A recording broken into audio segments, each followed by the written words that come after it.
Hello everyone, this is Zell. We are going to get started with Hotline Miami here by JACK4L, and you guys can take it away. Hello everyone, I'm JACK4L, and as you can see I'm going to play Hotline Miami JACK4L levels. This is the game's main category that is the most competitive and is the most optimized one. It involves playing within a stipulation of a singular segment with no level skips involved, no main week involved. So it's this category is just about pure gameplay. Also, I'm accompanied here by my mentor, my idol, and most importantly, my friend Urinstein. Hey, Urin, Winstein. And I like Hotline. And that's it. Okay, so I think we can get started like right away. So the clock will start when I hit the start new game in 3, 2, 1, go.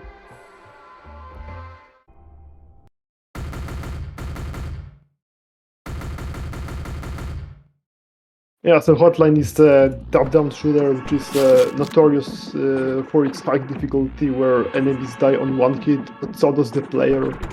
And the fact that they tend to react like lightning fast doesn't help either. In this game we have 26 masks, each giving various perks, but during the entire duration of the run we're going to play only one, Brandon. His ability is to walk 30% faster than the other masks. By far he was proven to be the fastest one, and I reckon it's not going to change ever at all. Right, Urin? Yeah, the more time passes and the more optimized people play, the more obvious it is that Brandon is really good.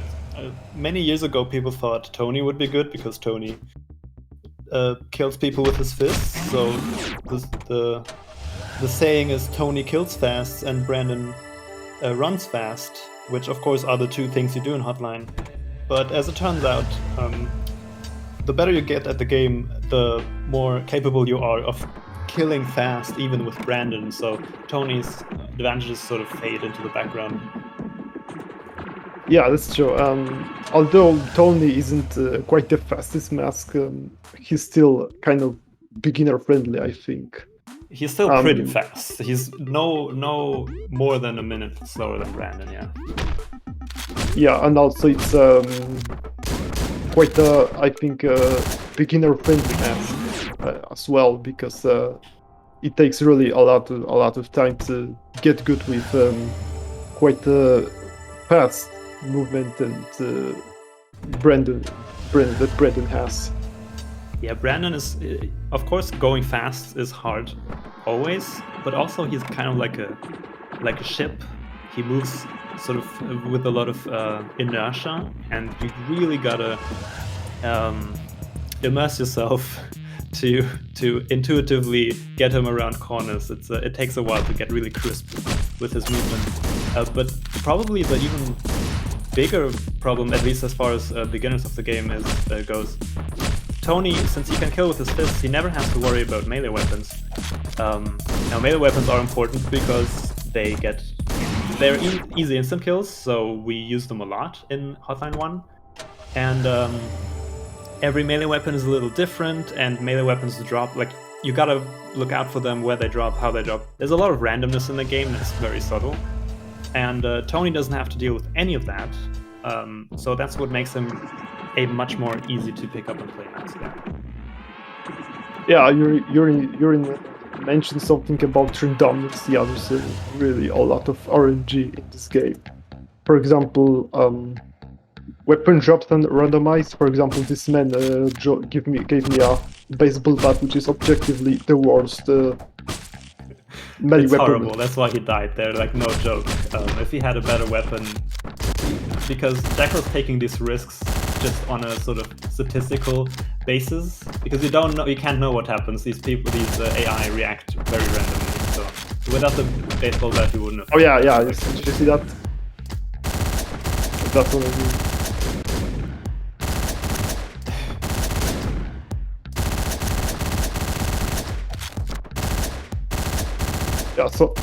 So I believe that around the table, enemies' reaction times can vary from just a singular frame to 2 seconds, I think. Yeah, there's a lot of variance in how enemies react depending on a few factors, and it's all very, very subtle. People, like, if you play the game casually, you would never notice even most of the lines of code that go into this game. But as a speedrunner, as you would imagine, we've become very familiar with them.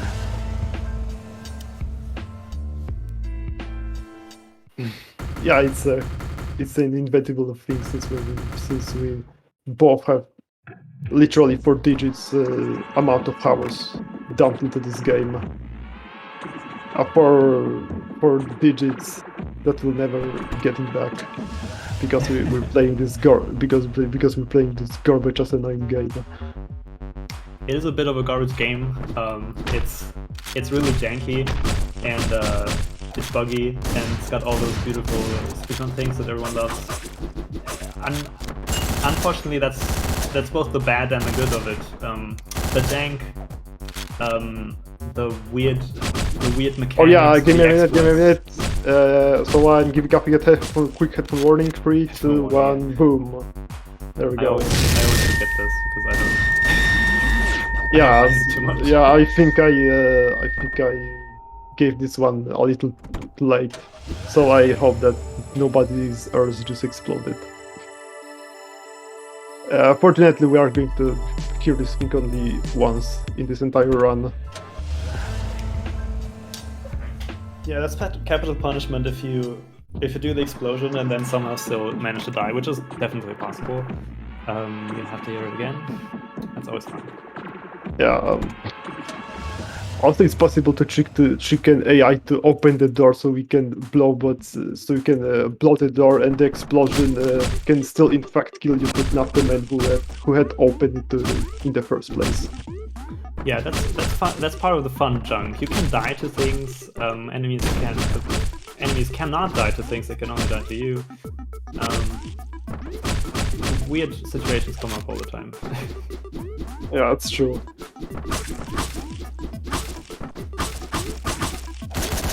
But yeah, that's the thing with the game, it has a lot of depth because of these weird things. We only played 1,000 hours because we are still finding weird interactions and stuff. You mean that the game budget was at 1k bucks? I somewhere heard that it was 250 bucks. It's definitely Hotline is one of the very early indie games to start this the indie explosion we had in the early 2010s or mid 2010s. Hotline was very early. Hotline was one of Devolver Games' first indie game stuff. It was on a budget. Yeah, so it's amazing what they pulled off. But it's also obvious. I pushed X, but there we go. Yeah, to clean hit is a kind of indie cool level where you will hack these walls. The waiters, the people with fuse will be unable to see me.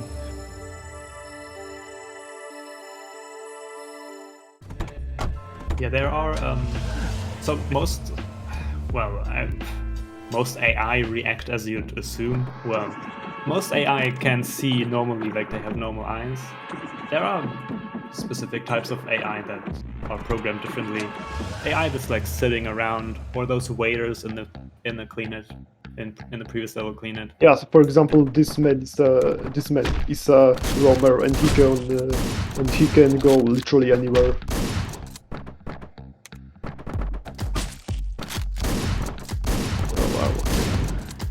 Yeah, Neighbors is a good level, but the first floor is also good. IMO TBH. IMO TBH. Yeah, it's just a matter of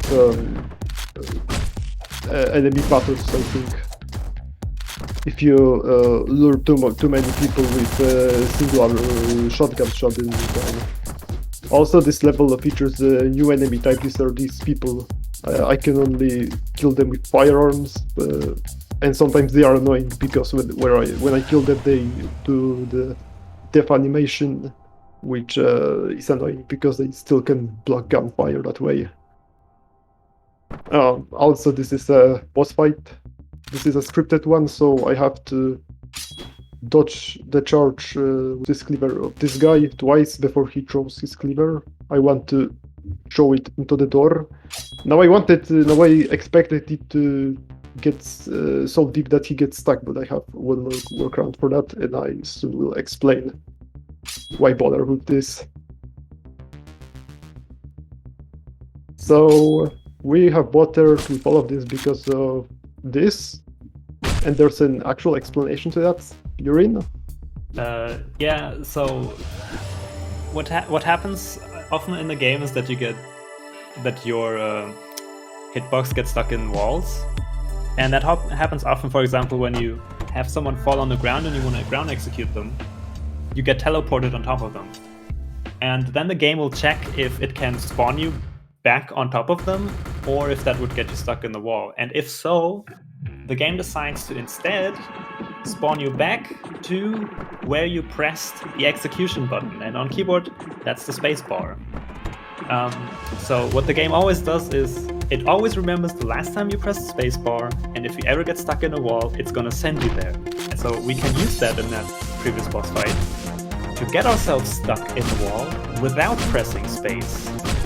So what we do is we press space in the elevator, and then the game is gonna remember, oh yeah, right, the elevator, that's where you press space, and it's gonna send us there right away. It takes a few seconds, it looks kind of really cool, it's one of our favorite things to do, and by now, JACK4L is gonna find it like incredibly easy.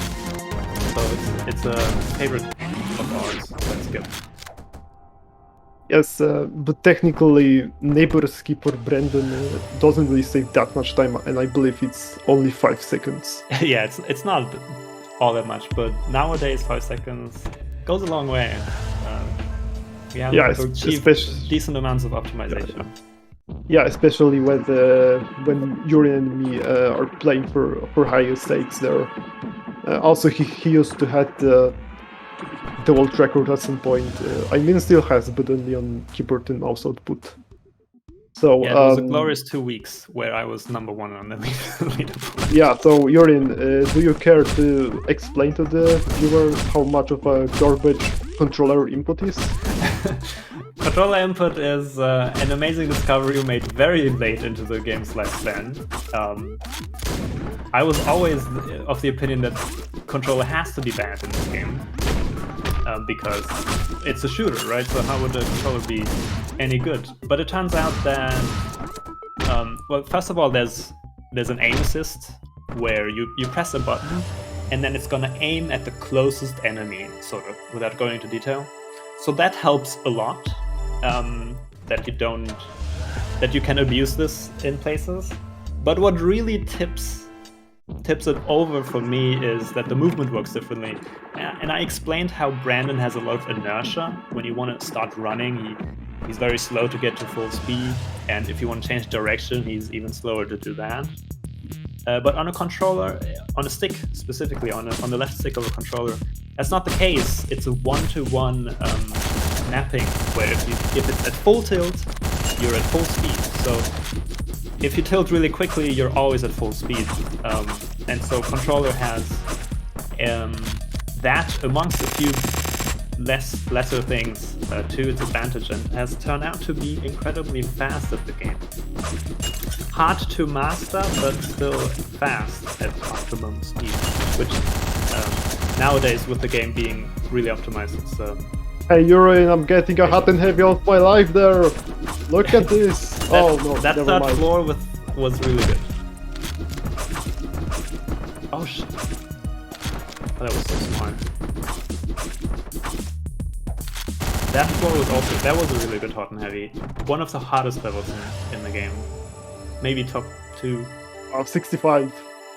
Yeah, also the IGT timer you can see in the top left corner is for this category specifically inaccurate, because intermission time, because the apartment intermissions, the time you spend there is also included in this.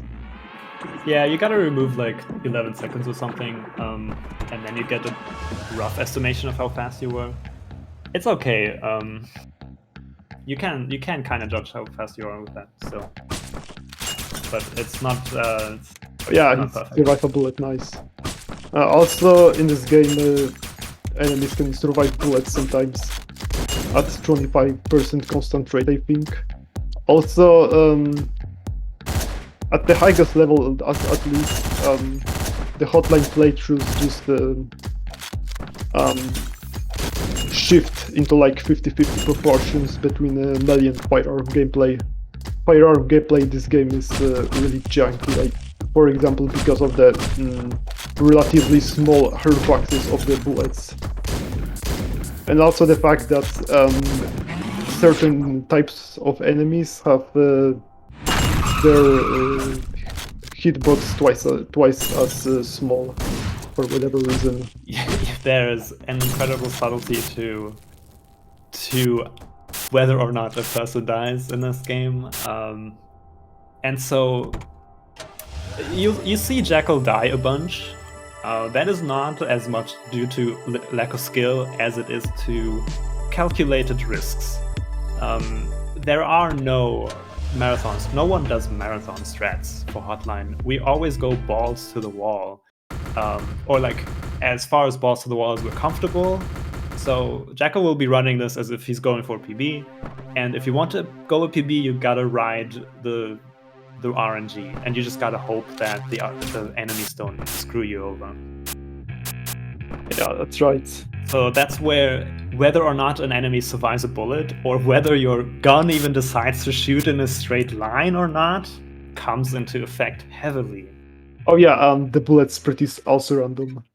Yeah, on the previous level, on the last floor of Deadline, he shot a double barrel at a guy across the floor, and the double barrel just decided to hit him with 1 out of 10 pellets, and that 16 one pellet pellets. decided to not kill him. So it's fun. It's a fun game. You Yeah, gotta live for So this is a unique level when I can't kill anyone. Only thing I have to do there is to escape the hospital while avoiding the eye contact with all these people there. My movement is sort of distorted, and if I move too much, I'll get the brain freeze, which is I get temporarily rooted for a while. It went pretty smooth, but you can sometimes get caught, and it's a meme. this. Yeah, that level is a beginner killer. But yeah, no issue for JACK4L, really. It's an issue for one of the best Hotline players, though. But we don't want to talk about this. So, yeah, we're on the toughest level in the game now. Also the worst level in the game. It's objectively banned. Yeah, it's the only level where you fight cops. Yeah. ACAB, I would say, at least in this game, they are pretty awful. The floor design, every floor on here is crazy. As you can see, the first floor was just an immense amount of gunmen across, a lot of roaming people that you don't know where they go, and a lot of objects over which they will shoot at that point. Also, I can't pass through these spot people because they do not update their state from investigating one to attacking one. They can only attack me from the passive state, I believe.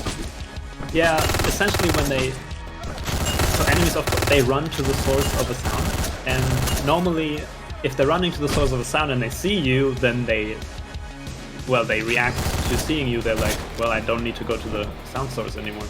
But yeah, they forgot to implement that apparently for those detectives on this level. And the detectives will always prioritize the sound over seeing you. So it's yes, this also applies to dogs. Dogs, yeah. Yes. Yeah, I think that wasn't a bad assault, all things considered. Was it deathless? I think so. No, Oh, it maybe wasn't. not. Yeah, I mean, you got like really quick. Also, Urine thinks that assault is bad, but he literally rated this level like 8 out of 10. I rated it 8 out of 10 as in would I want to play it, because at least it has some... As you can tell, these levels are short. Some levels are like 10 seconds long. I would rather play Assault over and over again rather than a 10 second one, even though Assault is objectively. Hotline is objectively bad, I don't know what to tell you. We play it anyway. This is a tough level, but it's... I don't want to jinx it. Yeah, why speedrun Hotline when JACK4L can do this on marathons? Yeah, I haven't run this game in a while. I'm living through you right now, thanks. Yeah, no problem.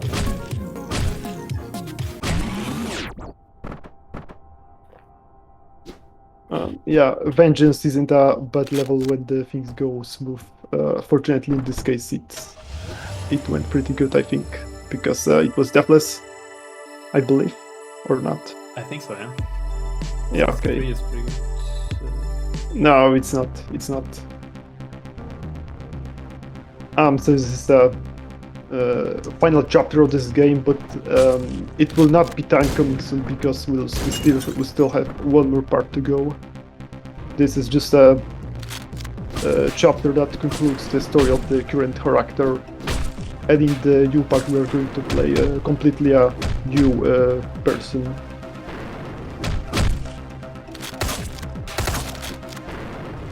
Yeah, so the bullet he just killed himself with, it can also kill you as well. Yeah, that's an actual Magnum bullet. Magnum, we didn't see a Magnum in this run. It's a beautiful gun that actually shoots straight.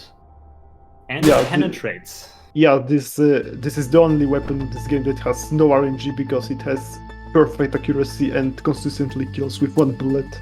Yes. And it can kill multiple enemies if you hit them all. It's the best thing that can happen in the game. If you find a Magnum and you pull something off. Usually you pick up a Magnum and you mess it up. But the 1 out of 5 times it goes well, you're like, I'm the sickest person in the universe.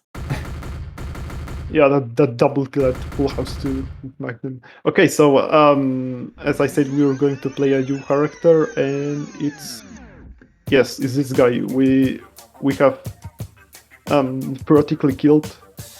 So he has entirely different playstyle.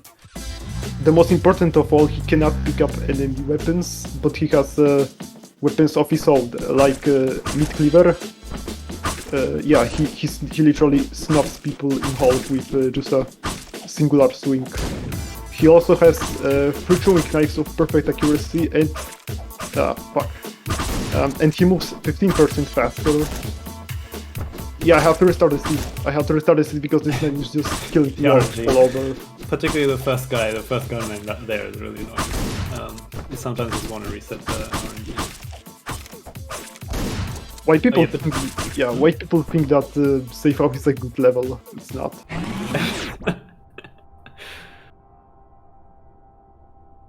The people who think it's a good level don't do the melee strat in the beginning. If you do it slowly, the old man strat and the beginner strat, that one's chill. But if you want to go really fast in safe house, it's a chore. Yeah, fun games is even better. Yeah, for example, this man in bathroom can sometimes just right away exit it and just shoot me every time I go up. And on top of that, he will do this consistently over and over until you restore to see that.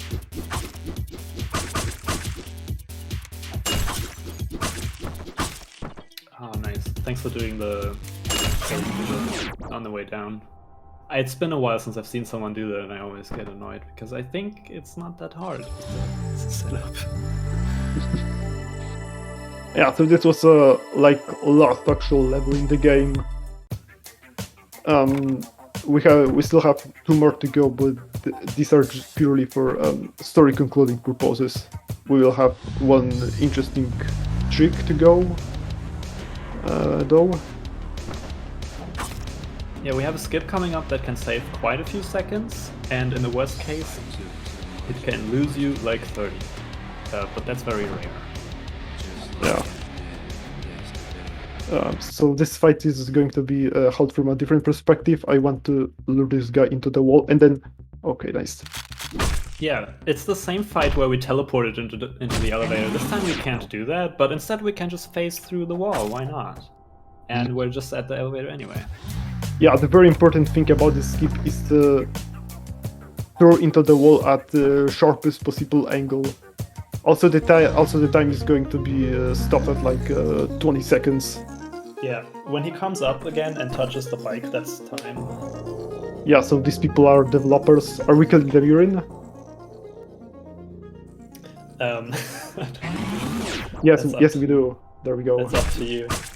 They deserve it sometimes. Time.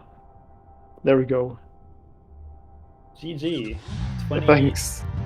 24, 50, 50 something. Ah, let me see. Let me see. That's a decent pace.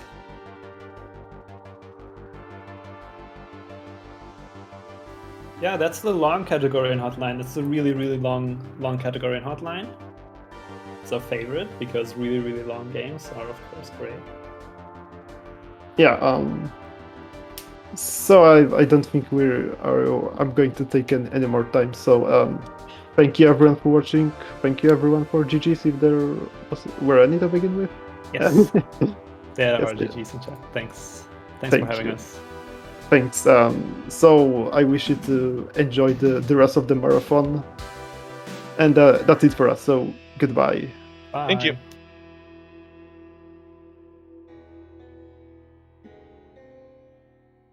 Okay, and with that, the shortest run possibly that we've ever had at Lonathon, maybe. Although actually no, BDSP was shorter, and so was Kingdom Hearts. So it's like the third shortest run that we've had ever at Lonathon. But thank you very much, JACK4L, and friends. We're gonna get started in not too long with Xenoblade.